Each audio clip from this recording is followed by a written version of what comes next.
All right, let's dive into a story. Really powerful story. Inspiring, and honestly, not talked about enough.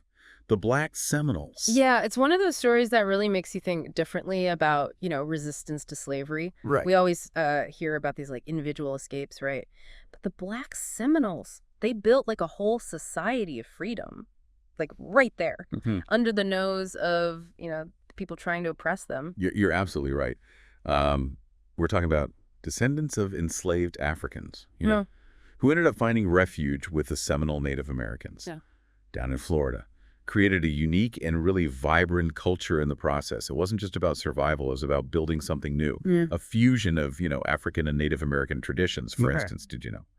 The Black Seminoles were the ones who brought rice cultivation to Florida. Oh, wow. I did not know that. Yeah, this agricultural knowledge that they had and their skills in cattle herding Yeah. and military strategy. I mean, they became invaluable allies to the Seminoles. And from the Seminole perspective, offering refuge to escaped Africans, it strengthened their numbers, right? And it gave them like a buffer against all these colonial powers that were encroaching on their land. Yeah. This wasn't just some random act of kindness. It was a strategic alliance born out of necessity. And man, it proved to be incredibly powerful. Yeah, and this alliance, it really ruffled some feathers back then. The fact that these self-governing, independent Black Seminole communities were just existing, it was seen as a direct threat to the U.S. government. And let's be honest, the whole system of slavery. Exactly, yeah. And a prime example of this tension was Fort Negro. You familiar with Fort Negro? Mm-hmm. A community in Spanish Florida became a haven for escaped slaves. It was a symbol of defiance, a beacon of freedom in a land where, that concept was always under attack. But this haven, it wouldn't last forever. No. 1816, U.S. forces under the command of General Andrew Jackson, they attack and destroy Fort Negro. Yeah, and that attack was a real turning point. It was a declaration by the U.S. government, basically saying, we will not tolerate these independent communities. And, that really ignited the Seminole Wars, this decades-long struggle for freedom and autonomy. The First Seminole War, from 1817 to 1818, really gave a taste of what the Black Seminoles were capable of. Oh, yeah. They were masters of guerrilla warfare, using their knowledge of Florida's terrain, to their advantage. Imagine, small bands of warriors just melting into those dense swamps, striking with precision and then just vanishing. Oof. Gone. Yep. They held their own against a much larger, much better equipped U.S. Army, frustrating all their attempts to control that territory. And then came the Second Seminole War, from 1835 to 1842, even more intense, sparked by the Indian Removal Act of 1830. This act, passed by the U.S. government, was meant to relocate Native Americans from their ancestral lands, including the Black Seminoles, from the southeast to territories west of the Mississippi River. Right. But the Black Seminoles, they were not going anywhere without a fight.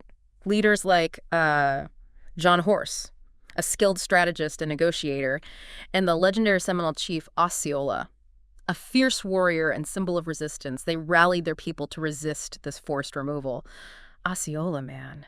He was captivating. Oh, yeah. He was known for his charisma, his ability to unite all these different Seminole groups, and his just unwavering determination to protect his people's way of life. Yeah, the Second Seminole War was brutal and bloody, but it really showed just how resilient and how strategically brilliant the Black Seminoles were. They fought so hard for 7 long years, using their deep knowledge of the Florida Everglades to launch surprise attacks and evade capture. Their tactics. They forced the U.S. Army to completely rethink how they were going to approach warfare in this crazy terrain. Yeah, one really effective tactic they used was dugout canoes. These canoes, made from hollowed-out cypress logs, they allowed the Black Seminoles to navigate the intricate waterways of the Everglades. With stealth and speed, they could silently transport warriors, supplies, even entire families. It made it nearly impossible for the U.S. Army to even track their movements. Well, and what's remarkable is that, even with the odds stacked against them, many Black Seminoles were able to negotiate to remain free, avoid relocation altogether. They weren't just fighting a defensive war, they were actively shaping their destinies. Yeah, it's a real testament to their incredible negotiation skills and the complex political landscape of the time. They understood the power dynamics and were able to leverage their strategic importance to get concessions from the U.S. government. They were not simply victims of circumstance, they were active agents in their own liberation. Okay, so they won some battles, negotiated for their freedom, and held on to their land. But this is just the beginning of their story, right? Yeah, you got it. The struggle for freedom. Far from over. The pressure from the U.S. government was relentless. And the Black Seminoles, They were about to face another critical turning point in their incredible journey. That's right, yeah. The story keeps going. That pressure from the U.S. never let up, forced the Black Seminoles to make some tough choices. So what happened next? Did they all end up having to move west? Well, a big group of them, actually, led by, you remember John Horse? Yeah. They made a pretty bold decision. They decided to just leave the U.S. Whoa, they left. Where'd they go? They set their sights on Mexico. Mexico. Why Mexico? That seems like, I don't know, kind of out there. Makes total sense when you think about it. Mexico had already gotten rid of slavery decades earlier, right? And they had a reputation for being more welcoming to people of African descent. Okay. So they saw Mexico as like a real land of freedom. I'm starting to see why they went there. Exactly. And get this, Mexico didn't just, accept them, like begrudgingly or whatever. They welcomed them, the Mexican government, I mean. They offered them land grants, even asked for their help defending the northern frontier against all the raids that were happening. Wait, hold on. They went from being hunted in the U.S.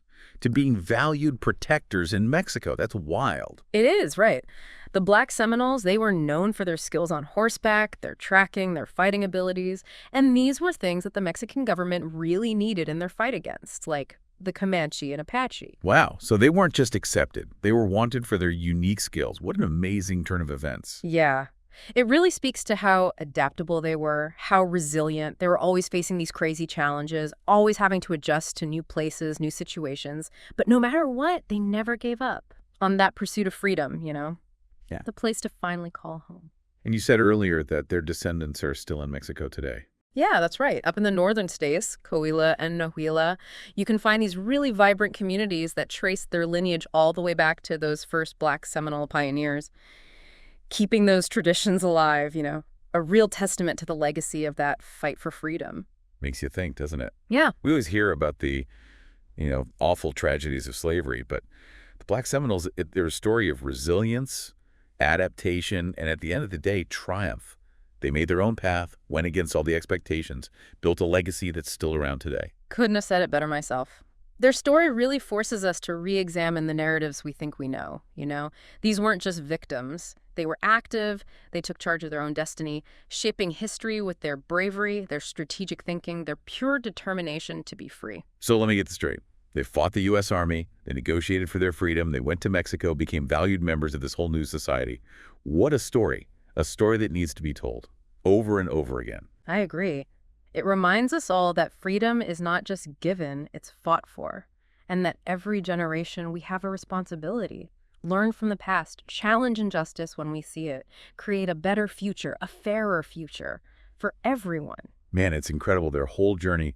But what's the lasting impact of their story? What can we learn from the Black Seminoles today?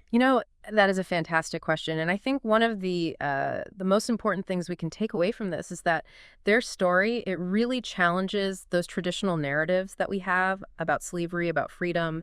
It makes us look beyond that simple, oppressor versus victim. What do you mean by that? Well, obviously, the Black Seminoles, they were victims of this horrific system, right? But, and this is important, but they were so much more than that, Yeah. They were strategic, they were skilled negotiators, they were warriors, they refused to be defined by what was happening to them. Right. Yeah. They took charge, They were active in their own liberation. They forged alliances, they adapted, they were always fighting for a better future. Yeah, that's a really good point. They weren't just sitting around waiting to be saved. They were making things happen for themselves. Exactly. And you know what else? Their story, it shows how important it is to look at history from different angles. Yeah. I mean, for way too long, the Black Seminoles, their story has been pushed aside, like a footnote, overshadowed by, the main stories of the Seminole Wars. Hey, you're right. We always focus on the big names, the big events, but we miss all the little details, the smaller stories that are happening in the background. And a lot of times, those smaller stories, they're the ones that tell us the most.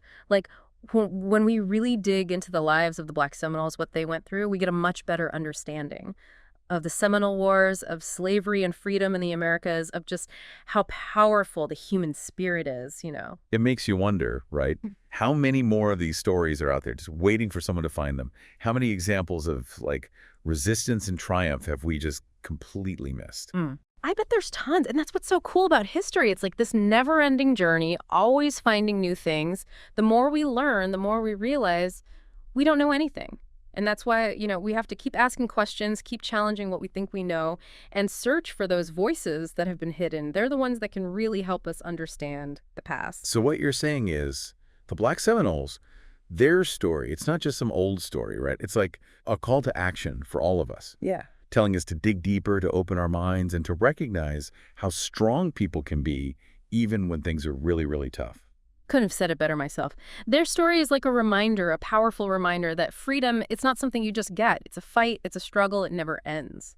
And each generation, it's our job to learn from what came before us, challenge injustice wherever we see it, and try to make a future where everyone is treated fairly. That's a powerful way to wrap things up. The Black Seminoles, their story, it shows us just how strong the human spirit can be. It reminds us that even in the darkest times, hope and courage, that's how we win. And that, folks, brings our deep dive into the amazing story of the Black Seminoles to an end. Until next time, keep exploring, keep asking questions, and keep diving deep.